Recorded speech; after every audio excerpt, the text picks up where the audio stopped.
নমস্কার, আজ আমি লস্যির রেসিপি আপনাদের সঙ্গে শেয়ার করছি। এইভাবে খুব সহজেই বাড়িতে আপনারা লস্যি তৈরি করে নিতে পারবেন।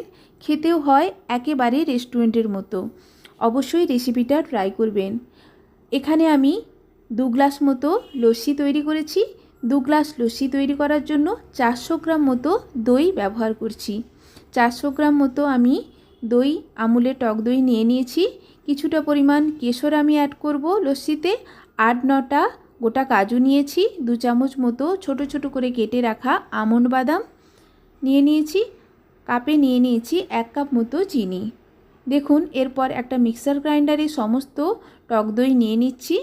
400 গ্রাম মতো টক দই নিয়ে নিয়েছি। 1 কাপ মতো চিনি ব্যবহার করছি। এরপর অ্যাড করে দেব 8-9টা গোটা কাজু ও 1 কাপ মতো নর্মাল টেম্পারেচারে রাখা জল।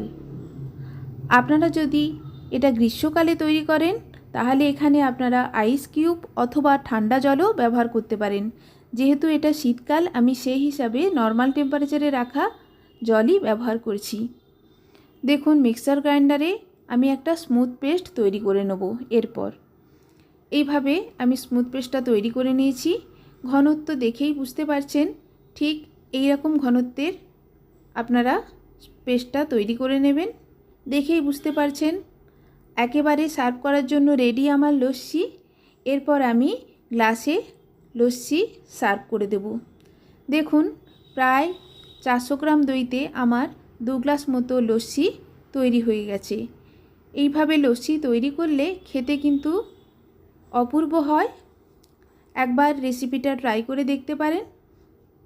আমি গ্লাসে লস্যি সার্ভ করে দিয়েছি।